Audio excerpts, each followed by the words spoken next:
Back ప్రధాని మోడీపై కేసీఆర్ ప్రశ్నల వర్షాన్ని కురిపించారు. తమ ప్రశ్నలకు మోడీ సమాధానం చెప్పాలని డిమాండ్ చేశారు. మోడీ హామీ ఒక్కటైనా నెరవేరిందా అని ప్రశ్నించారు సీఎం కేసీఆర్. कोई परमानेंट नहीं है। मोदी जी से पहले भी कई प्रधानमंत्री बने। मोदी जी मुझे लगता है कि एक भ्रम में है कि हम ही परमानेंट है। क्या चला रहे हैं आप?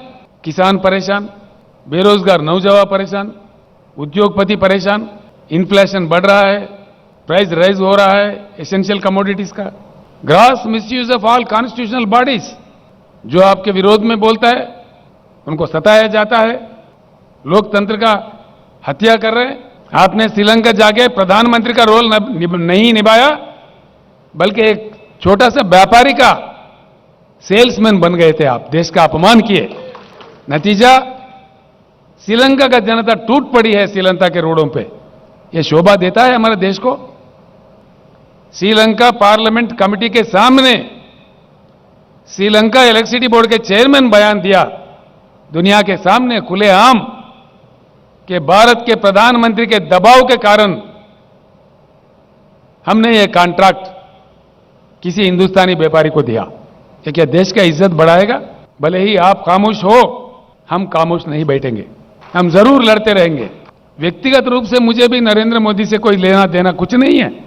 आपके जो पॉलिसीज है, जो किसान विरोधी, जनता विरोधी, लोकतंत्र विरोधी, तानाशाही पॉलिसीज जो है, जिस प्रकार का जुल्म सरकारी संस्थाओं का दुरुपयोग आप कर रहे हैं, उसके विरोध में हम बात करेंगे।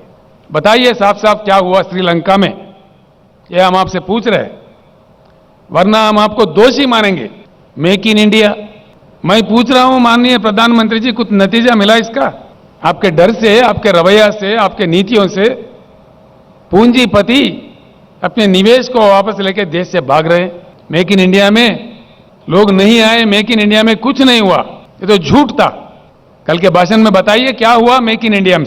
अगर आपके पास बुद्धि की कमी है तो सीख सकते हैं। आपने देश का मजाक उड़ा दिया 5 ट्रिलियन इकोनॉमी का ख्वाब दिखा के। $3.1 ट्रिलियन पे है हम लोग आज। इसी रफ्तार से अगर हम चले, आपके बताए हुए 5 ट्रिलियन पे भी पहुंच पाएगा हिंदुस्तान? कभी नहीं। एक चीज बताइए, इतनी संपत्ति, इतने नेचुरल रिसोर्स हमारे पास रखते हुए आज विदेशों से आप कोयला क्यों मंगा रहे? राज्यों के सरकार पे दबाव डाल रहे कि 10% इंपोर्टेड कोयला इस्तेमाल करो, वरना तुम्हारे कोल इंडिया से कोल सप्लाई बंद किया जाएगा। ये क्या दादागिरी है? जबरदस्ती है? यशवंत जी, मैं आपके सामने रखना चाह रहा हूं, हमने इनकार कर दिया। आप जो मर्जी कर लो, हिंदुस्तान में एक ही राज्य है जिसके पास एक कोयला खाना है, उसका नाम है सिंगरेनी कालरीज। आपने कह दिया काला धन वापस लाएंगे। आया क्या मोदी जी? अगर आया तो कहां आया? अरे आखिर हम जानना चाहते हैं कितना काला धन वापस आया भाई। सरकारी आंकड़े बताते हैं काला धन डबल हो गया, दुगना हो गया। भाइयों बहनों, 2022 तक कोई आदमी, कोई कुटुंब ऐसा नहीं रहेगा कि जिसके पास मकान नहीं हो। दिया? हम तो 2022 में आ गए, मोदी जी अभी नहीं पहुंचे 2022 में। भ्रष्टाचार मुक्त भारत, मोदी जी का एक पॉपुलर नारा, मैं ना खाऊंगा ना खाने दूंगा। आप तो इतना खा गए, इतना खिला रहे आपके शाहूकारों को, घोटाले लाखों करोड़ों में जा रहा है। हां, पूरा है, रखेंगे हम भी देश के जनता के सामने। किस किस देश से, किस किस आपका व्यापारियों का आपने सेल्समैन बन के काम किया, उसके पीछे कितने बड़े बड़े घोटाले हैं, देश जान चुका है मोदी जी। आप डरा धमका के कितनों के आवाज दबाओगे? एनपीएस का लेवल इस कद में बढ़ा। आज एनपीएस का क्या दर है? 20 लाख करोड़। यह है विकास मोदी जी। मोदी जी, आप जब रुपया गिर रहा था, जब माननीय मनमोहन सिंह जी प्रधानमंत्री थे, आप अपने गला फाड़ फाड़ के बोल रहे थे। आज रुपये का वैल्यू क्या है? मैं पूछ रहा हूं आपसे। भारत के इतिहास में पहली बार सबसे नीचा वैल्यू किसी प्रधानमंत्री के समय में नहीं हुआ। यह देश का हालत को बता रहे।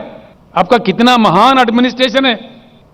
आप ही कह रहे थे, मैं जानना चाहता हूं भाई, नेपाल का रुपया नहीं गिरता, बांग्लादेश का नहीं गिरता, सिर्फ भारत का ही क्यों गिरता? हम जानना चाह रहे हैं मोदी जी, आज भारत का ही रुपया क्यों गिरता? आज टीआरएस के एमएलए है 103, 104, और हमारे एक फ्रेंडली पार्टी है उनके एमएलए 7, और माननीय केंद्रीय मंत्रीगण जो हैदराबाद में बैठे हुए हैं, वो कह रहे हैं महाराष्ट्र में जैसा सरकार गिराया तेलंगाना में देखने को मिलेगा, तेलंगाना सरकार भी गिराएंगे। ठीक बात है, गिराइए। हम भी इंतजार कर रहे हैं उस बात का, ताकि हम फ्री हो जाए आपको दिल्ली से उतार देंगे।